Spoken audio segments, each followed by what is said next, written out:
내 마음껏 내게 축복하게 하라. 창세기 27장 1절에서 12절 말씀.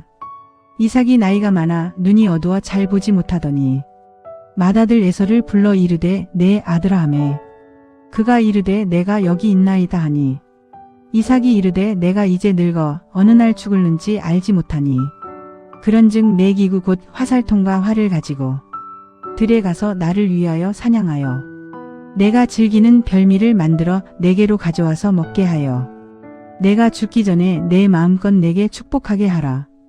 이삭이 그의 아들 에서에게 말할 때에 리브가가 들었더니 에서가 사냥하여 오려고 들로 나가매 리브가가 그의 아들 야곱에게 말하여 이르되 내 아버지가 내 형 에서에게 말씀하시는 것을 내가 들으니 이르시기를 나를 위하여 사냥하여 가져다가 별미를 만들어 내가 먹게 하여 죽기 전에 여호와 앞에서 내게 축복하게 하라 하셨으니 그런즉 내 아들아 내 말을 따라 내가 네게 명하는 대로 염소 떼에 가서 거기서 좋은 염소 새끼 2마리를 내게로 가져오면 내가 그것으로 내 아버지를 위하여 그가 즐기시는 별미를 만들리니 내가 그것을 내 아버지께 가져다 드려서 그가 죽기 전에 내게 축복하기 위하여 잡수시게 하라.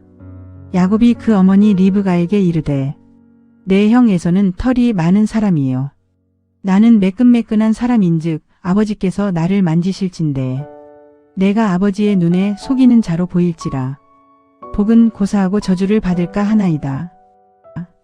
창세기 27장은 우리가 잘 아는 이야기입니다. 이 이야기를 보면 한편의 막장 드라마가 생각나는 것 같아요. 한 가정 안에서 장자의 복을, 그 축복권을 두고 그것을 차지하기 위해서 4명의 주인공이 등장하는데 그들 안에 펼쳐지는 그 심리전이 아주 흥미가 있습니다. 부모와 자식 간에 서로가 서로를 속이는 그런 숨막히는 전개, 그리고 마지막에 반전까지 막장 드라마가 가져야 될 모든 요소들을 다 포함하고 있는 것 같아요. 이것이 믿음의 가정에서 일어났다는 것이 믿기진 않지만 하나님은 이 일을 통해 오늘 우리에게 어떤 것을 말씀하고 계십니다. 결과적으로 이 가정 안의 갈등을 통해서 이삭의 가정은 큰 위기에 처하게 됩니다. 부모 자식 간의 신뢰도 깨어지고 형제 간의 원수지간이 되는 그러한 결과까지 일어나게 됩니다. 그러면서 이 가정이 결국 뿔뿔이 흩어지는 그런 상황까지 놓이게 됩니다. 어떻게 해서 이런 일이 일어나게 된 걸까요? 무엇이 잘못된 것일까요?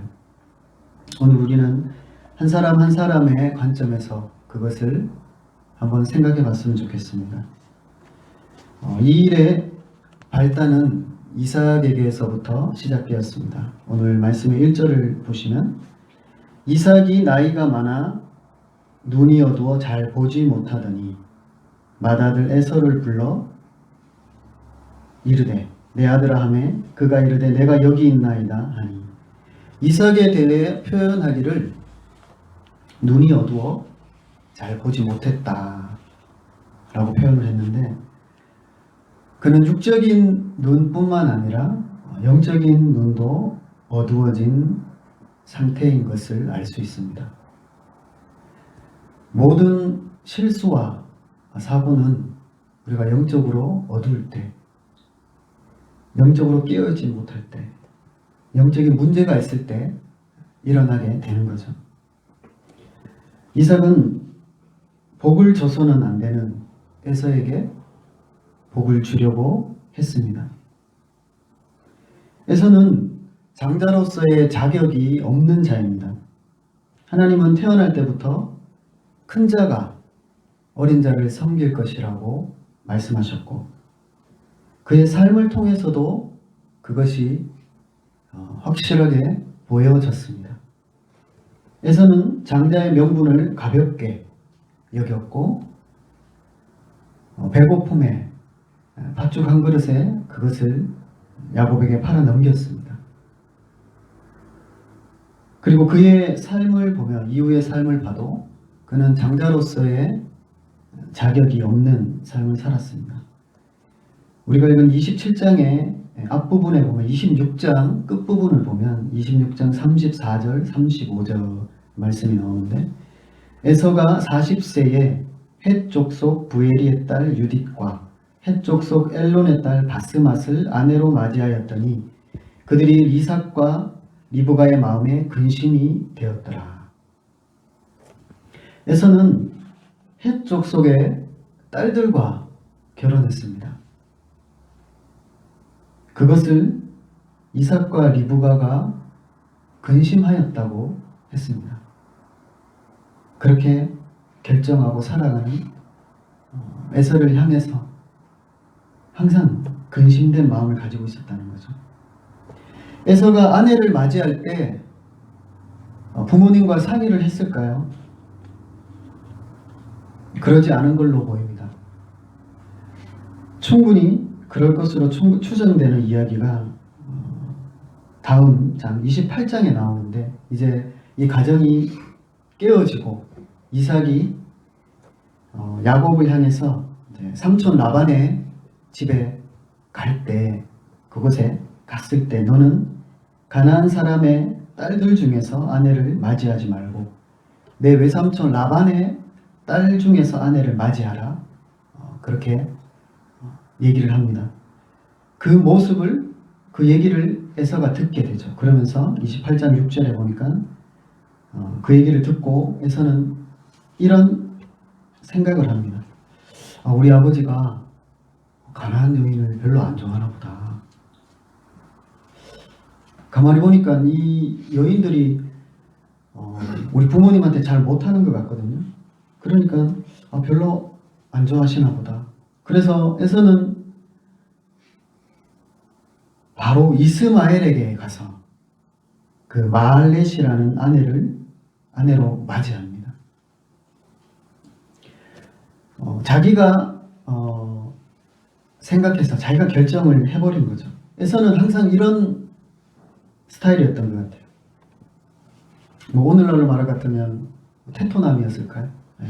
뭔가 이렇게 부모님과 상의하고 뭔가 의논하고 이런 것보다 자기가 덜 사람으로서 거칠게 살아가면서 자기 마음대로 결정하고 자기가 좋으면 그냥 함부로 취해버리고 가져버리는 저질러버리는 그런 스타일로 살아왔습니다.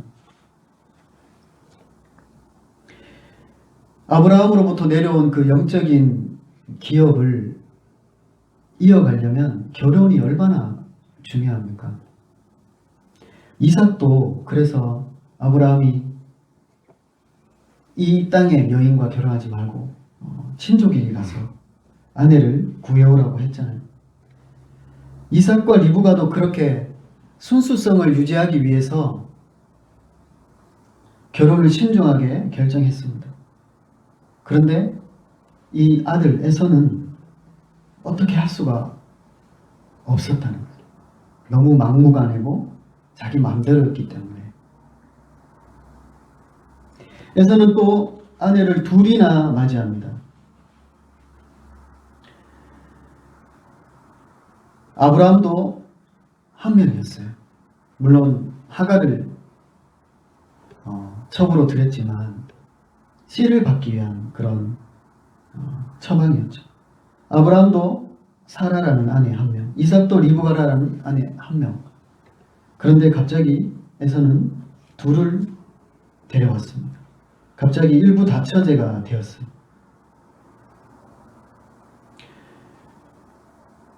성경이 이 구약의 일부 다처제를 어떻게 볼까요? 일부 다처제가 그 당시에 문화적 현상으로 보이기는 합니다. 우리가 다음에 볼 거지만 야곱도 결국 4명의 아내를 취하게 되죠. 하지만 이 일부 다처제는 성경이 장려하거나 그거를 이상적인 모델로 제시하진 않습니다. 오히려 성경은 그것을 침묵하는 입장이고 오히려 그것의 부정적인 내용들을 우리에게 많이 보여줍니다. 야곱도 뒤에 보면 이 아내들 간의 이 출산 전쟁으로 인해서 아주 곤혹을 치르게 되는 거죠. 부정적인 부분들이 있다는 것입니다. 에서가 이방 여인을 그것도 둘이나 맞이했다는 것은 영적인 순수성을 깨트린 것입니다. 그래서 에서는 복이 아니라 오히려 혼이 나야 돼요. 그리고 저주를 받아야 합니다. 하지만 이삭은 그러지 못했죠. 장자기 때문에.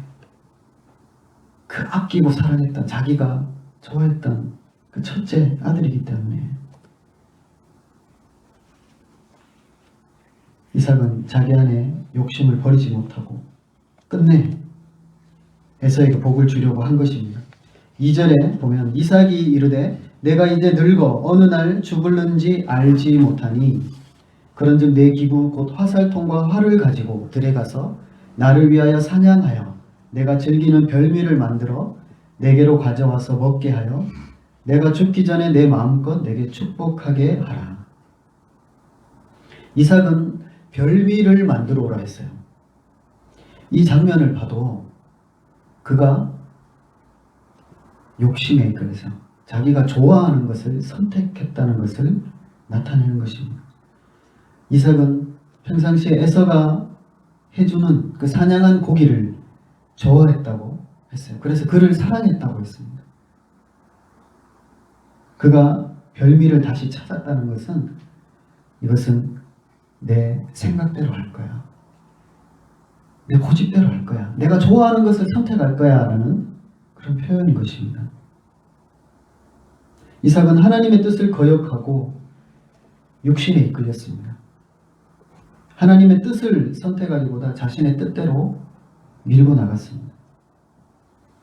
내 마음껏 내게 축복하게 하라. 내 마음껏. 이 표현도 그렇습니다. 내 마음대로 하겠다는 그런 강한 의지가 담겨 있는 것입니다. 하지만 이것이 상대방에게 반대 세력의 야곱과 리브가에게 빌미를 제공하는 것이 되었습니다. 별미가 빌미를 제공했습니다. 이삭이 만약에 이 별미를 찾지 않고 그냥 들어오게 해서 들어와. 그래서 복을 줬으면 어떻게 될 뻔했을까요? 자신이 평상시에 좋아하는 이 별미 때문에 그걸 찾다가 그걸 의지하다가 결국은 자신의 계획이 완전히 꼬여버리게 된 것입니다. 자신의 욕심 때문에 결국 자기가 무너지게 되는 그런 결과를 맞이하게 된 거죠. 우리도 살아가면서 내가 사랑하는 것 때문에, 내가 의지하는 것 때문에, 그것 때문에 속고 힘들어지고 넘어지는 것들 우리가 많이 경험합니다. 내가 의지했던 친구들, 내가 그렇게 잘해줬는데 언제부턴가 내 뒤에서 나를 욕하고 나를 따돌리고 다른 친구들, 그 친구들하고만 친하게 지내는 그러한 배신을 당할 때도 있죠. 부모들은 자녀들을 너무 기대하고 의지했다가 오히려 실망이 클 때가 많습니다. 내가 지를 어떻게 키웠는데 좀 컸다고 말도 안 듣고 자기 마음대로 하고. 오늘 저희 첫째가 오지 않았는데 지금 자기 마음대로 고집을 부려서 그냥 내버려 뒀습니다. 그걸 보면서 참 여러 가지 생각이 들더라고요. 우리가 뭘 잘못했나, 쟤는 왜 저러지, 이런 생각들, 미움과 아니면 화를 확 내서 빨리 안 와! 그렇게 강제적으로 할까? 그런 생각도 들었는데 그러지 않았습니다. 지금은 여러 가지 생각 중에 있습니다. 자녀들을 너무 기대할 때 그렇게 할 거라는 것을 기대할 때 그 기대에 속고 또 그 기대가 무너지는 것들을 우리가 많이 경험합니다. 그러면서 그런 순간들을 통해서 우리가 느끼죠. 아, 내가 하나님을 의지하지 않고 사람을 너무 의지했구나. 그런 순간들을 통해서 하나님은 우리에게 그런 것들을 말씀하실 것입니다.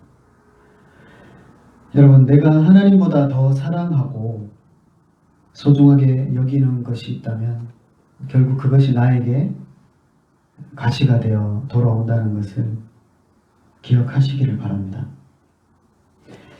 그렇다면 야곱과 리브가는 어땠을까요?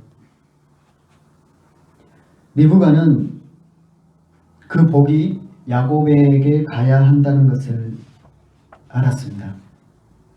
그래서 이삭이 그렇게 하면 안 되는 걸 알았어요. 그래서 저는 그런 생각도 들어요. 에서를 불러서 그런 얘기를 할 때, 아니 여보, 어떻게 자기 마음대로 그렇게 결정할 수 있어요? 우리가 에서 때문에 지금까지 이렇게 고민하고 걱정했는데 또 하나님의 뜻이 이거라고 하셨잖아요. 근데 왜 자기 마음대로 그렇게 하나요? 그러면서 방문을 열고 가서 말렸을 수도 있을 텐데,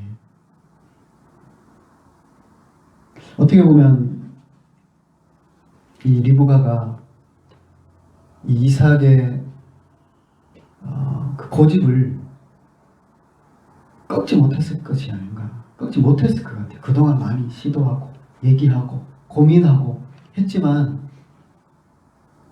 결국은 안 되는구나. 그래서 이 방법을 취한 것이 아닌가. 얘기해서 되었다면 그렇게 했겠죠. 그런데 그것이 되지 않으니까 리브가는 다른 방법으로 거기에 대응을 한 것 같습니다. 그렇다면 과연 이 리브가가 또 야곱이 이삭을 속여서까지 자신들이 복을 받게 한 것, 이 야곱이 복을 받게 한 것이 잘한 것일까요? 한번 생각해 보시길 바랍니다. 야곱이 복을 받으려면 자기 이름으로 복을 받아야지 자기를 에서라고 속여서 그 복을 받는 게 그게 무슨 의미가 있습니까? 하나님의 복이라는 것은 그렇게 해도 적용이 되는 거예요. 다른 사람 이름으로 내가 복을 받는다 해서 그게 내 것이 되는 것입니까? 아니죠. 이 이삭 가정의 스토리를 이단들이 아주 좋아할 것 같아요. 자, 봐라. 하나님의 복을 받으려고 이삭이 이렇게 야곱이 속였지 않냐. 그래서 결국 그 복이 야곱에게 가지 않았냐. 그러니 복을 받으려면 이렇게 해도 괜찮아. 거짓말 해도 돼. 그래서 실제로 신천지라는 집단은 묘략이라는 그런 거짓말로 자기의 그 프로 활동을 계속해서 하잖아요. 그걸 아주 영광스럽게 생각해요. 나의 이 거짓말로 하나님의 일이 이루어진다면, 하나님의 영광이 드러난다면 잘하는 거야. 하나님이 좋아하시지 않겠어? 그런 나를 하나님이 어떻게 심판할 수 있겠어? 결국은 하나님의 일이 이루어졌잖아.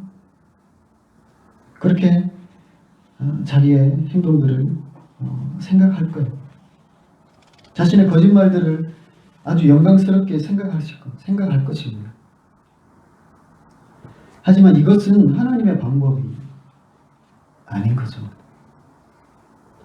야곱과 리브가가 사용한 방법은 하나님 보시기에 의롭지 못했습니다. 그들이 한 것을 한번 생각해 보십시오. 우리가 읽지는 않았지만 에서로 변장을 했습니다. 몸에 털을 덕지덕지 붙이면서 에서 인척을 하였어요. 그리고 그 과정에서 보면 이제 야곱이 염소 2마리를 잡아서 빨리 별미를 만들어 오니까 이삭이 어떻게 해서 그렇게 빨리 왔느냐. 그랬을 때 야곱이 아버지의 하나님이 순조롭게 하셨습니다. 그렇게 얘기하잖아요. 하나님의 이름을 그렇게 잘못된 것에 사용을 하는 거예요. 그 모습을 봤을 때 하나님이 정말 어이가 없어 했을 거예요. 이것 봐라. 내 이름을 망령되이 사용하네. 또 야곱은 아버지에게 갈 때 포도주를 가져갔어요. 포도주. 아버지에게 술을 먹였습니다. 그것은 정신이 혼미하여 제대로 분별하지 못하도록 사용한 그런 인간적인 방법이죠. 그들은 하나님의 뜻을 이루기 위해서 잘못된 방법을 사용했습니다. 야곱은 자신의 행동이 저주를 가져다 준다는 것을 알았어요. 12절에 보시면 아버지께서 나를 만지실진데 내가 아버지의 눈에 속이는 자로 보일지라 복은 고사하고 저주를 받을까 하나이다. 저주를 받는 그 행동임을 알았어요. 안 들키면 복이 임하고 들키면 저주가 임하나요? 아버지는 속일 수 있을지 모르지만 하나님은 속일 수가 없는 것입니다. 우리는 하나님의 뜻을 이룰 때 하나님의 방법으로 해야 해요. 결과보다 어쩌면 과정이 더 중요한 것입니다.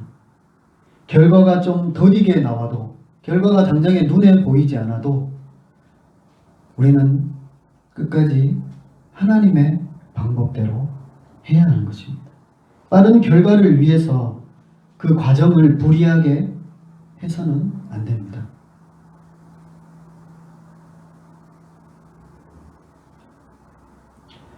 야곱과 리브가가 해야 했던 하나님의 방법은 무엇일까요? 기다리는 거예요. 그들은 하나님의 때를 기다려야 했습니다.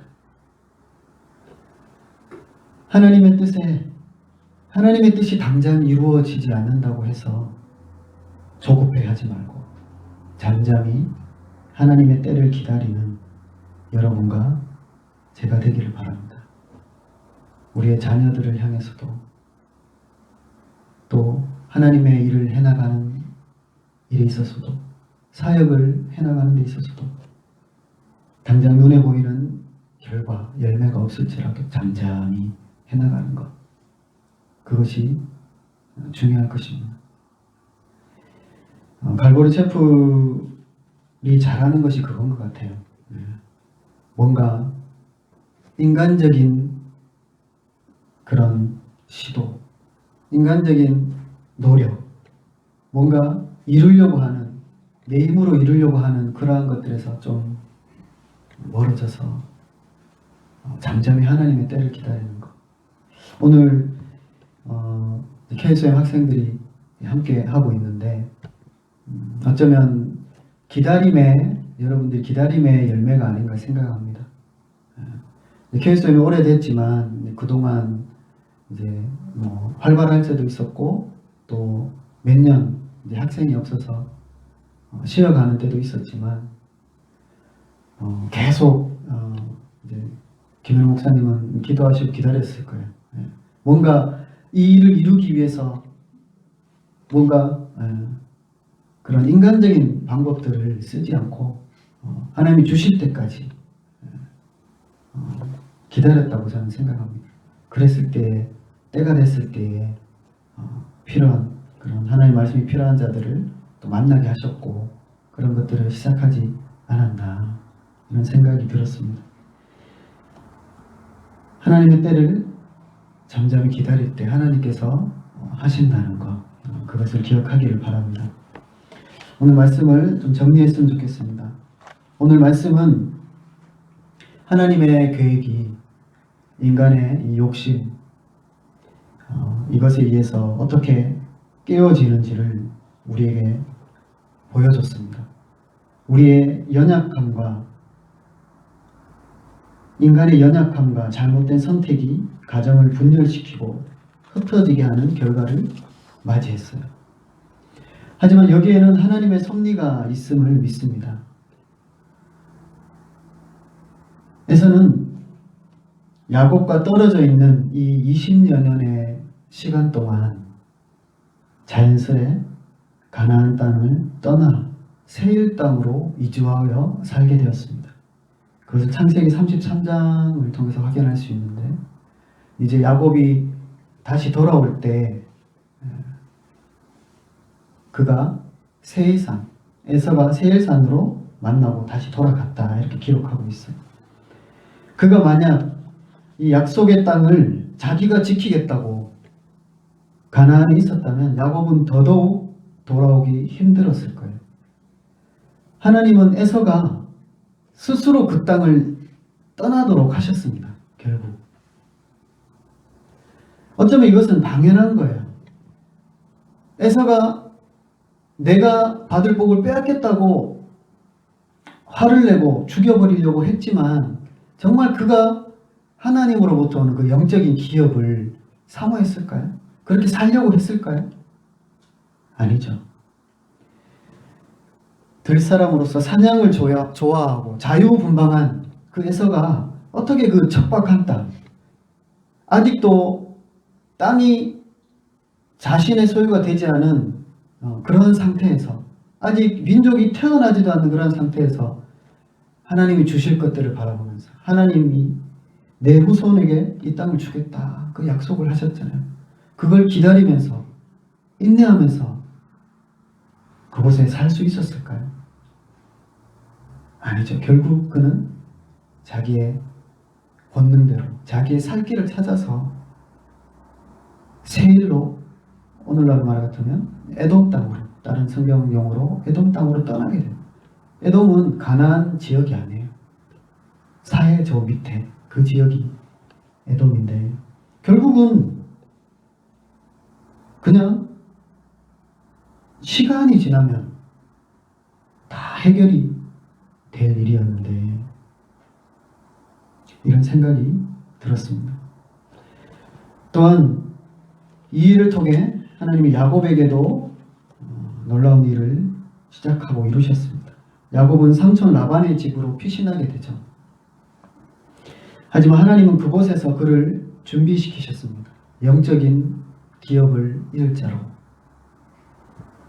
그저 술수를 부려서, 꾀를 부려서 하나님의 복을 성취하려고 했던 그를 하나님은 고된 노동을 통해서 훈련하셨어요. 자기도 삼촌에게 여러 번 속아 넘어가면서 하나님은 그를 진정한 장자로, 영적인 기업을 이을 자로 세우셨습니다. 그리고 그러한 시간들이 있었기 때문에 가나안 땅에 가서도 하나님의 약속을 바라보면서 인내하면서 그 땅을 지킬 수가 있었던 것입니다. 이 가정을 흩으신 하나님의 계획이 있었다는 거예요. 이 위기를 통해서 새로운 길을 열어가시는 하나님을 우리는 볼 수 있습니다. 우리 삶에 지금 위기라고 여겨지는 것이 있습니까? 우리 아이들은 새학기가 되어서 반배정이 망했다고 막 불평을 하던데, 새로운 관계에 대한 두려움이 있어요. 친구를 어떻게 사귈까? 뭔가 걱정되고 막막한 가장 큰 위기가 될 수가 있겠죠. 하지만 하나님을 바라볼 수 있기를 바랍니다. 하나님께서 더 좋은 것들을 예비해 놓았을 것입니다. 우리가 하는 일들이 힘들고 뭔가 자꾸 막히고 답답한 그런 상황들이 펼쳐지고 있습니까? 새로운 길을 열어가시는 하나님을 바라볼 수 있기를 바랍니다. 이 위기를 통해서 우리를 더 좋은 길로 인도하시는, 더 좋은 길을 예비하시는 하나님을 바라볼 수 있는 여러분과 제가 되기를 바랍니다. 기도하겠습니다.